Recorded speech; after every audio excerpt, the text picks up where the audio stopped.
अस्सलामुअलैकुम प्यारे बच्चों, मैं हूं आपकी रिफत मैम। आज हम क्लास 7th के सिविक्स का chapter women change the world का कंटिन्यूएशन करेंगे। आज हम पढ़ेंगे स्कूलिंग एंड एजुकेशन टुडे। प्यारे बच्चों, आज के टाइम पे boys and girls school attend करते हैं लार्ज नंबर में। उसके बावजूद भी काफ़ी ज़्यादा डिस्क्रिमिनेशन होता है गर्ल्स और बॉयज़ के बीच में एजुकेशन के लिए। हर 10 साल में सेंसस होती हैं जहाँ पे पूरी पॉपुलेशन को काउंट करते हैं कंट्री में। उसमें हम ये देखते हैं कि लोग कहाँ रहते हैं, उनकी एज क्या है, उनकी स्कूलिंग कहाँ से हुई है और वो क्या काम करते हैं। इस इंफॉर्मेशन से हमें पता चलता है लिटरेसी रेट के बारे में। मैन और वीमेन का रेशो पता लगता है। 1961 की सेंसस के मुताबिक 40% मर्द पढ़े लिखे थे, 100% में। और 2011 की सेंसस के मुताबिक मर्दों की लिटरेसी रेट 82% थी और फीमेल्स की लिटरेसी रेट 65% थी।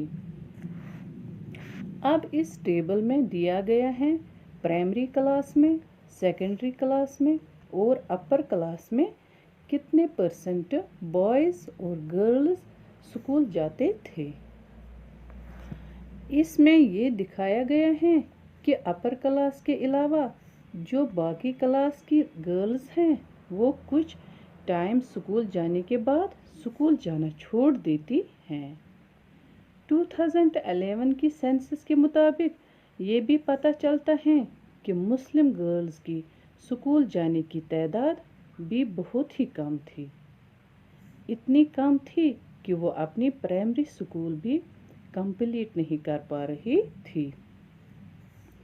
इसके रीज़न्स ये हैं कि स्कूल्स में टीचर्स अवेलेबल नहीं होते थे और ट्रांसपोर्ट की भी फैसिलिटीज़ नहीं थी, जिसकी वजह से पेरेंट्स भी अपने बच्चों को स्कूल नहीं भेजते थे।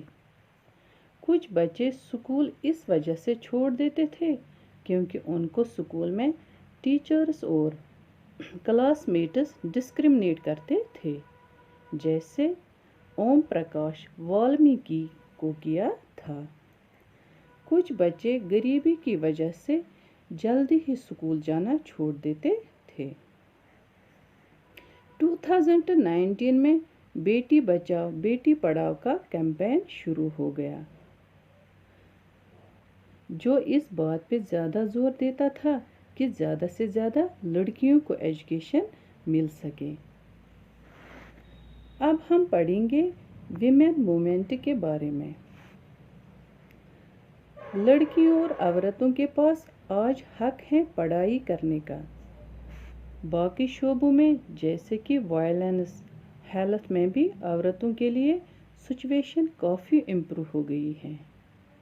ये सब चेंजेस इसलिए आई क्योंकि औरतों ने खुद मिलजुल कर स्ट्रगल किया अपनी इक्वलिटी के लिए, और इस स्ट्रगल को कहते हैं वीमेन्स मूवमेंट। काफ़ी सारे मैन भी हैं जो वीमेन मूवमेंट को सपोर्ट करते हैं। डाइवर्सिटी, पैशन, एफर्ट्स कुछ इम्पोर्टेंट फैक्टर्स हैं विमेन्स मूवमेंट के लिए। बहुत सारे तरीके वुमेन ने अप्लाई किए जस्टिस के लिए, डिस्क्रिमिनेशन को ख़त्म करने के लिए। पहला है कैंपेनिंग। बहुत सारी औरतों ने कैंपेनिंग के ज़रिए वायलेंस और डिस्क्रिमिनेशन के खिलाफ लड़ा। कैंपेनिंग के ज़रिए बहुत सारे लॉज पास हुए।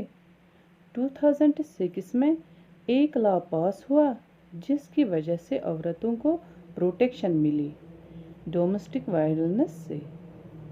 इसी तरह 1997 में इन प्रोटेस्ट्स के ज़रिए सुप्रीम कोर्ट ने गाइडलाइंस बनाई जिसकी वजह से औरतों को एजुकेशनल इंस्टीट्यूशन पे और वर्क प्लेसेस पे प्रोटेक्शन मिलती थी सेक्सुअल हैरेसमेंट से। 1980s में औरतों ने एक साथ मिलकर डॉवरी डेथ्स के खिलाफ आवाज़ उठाई। दूसरा है रेजिंग अवेयरनेस फैलाना एक इम्पॉर्टेंट पार्ट होता है विमेन मूवमेंट का, कि उनकी मैसेजेस सेपरेट हो, सॉन्ग्स के थ्रू, पब्लिक मीटिंग्स के थ्रू, उनके इश्यूज़ के बारे में। तीसरा है प्रोटेस्टिंग। औरतें जो हैं वो आवाज़ उठाती हैं विमेन वायलेंस के खिलाफ, कि जो लॉज हैं, पॉलिसीज़ हैं, वो विमेन के हक में काम करें। जब औरतों के साथ बुरा बर्ताव होता है तो वो रैलीज़ के ज़रिए प्रोटेस्ट करते हैं ताकि अवेयरनेस फैले जो उनके साथ हुआ है वो गलत है। शोइंग सॉलिडेरिटी का मतलब होता है सपोर्ट करना। विमेन मूवमेंट ने काफ़ी सपोर्ट किया है बाकी औरतों की तकलीफ़ों में। 8 मार्च को विमेन्स डे सेलिब्रेट किया जाता है पूरे वर्ल्ड में।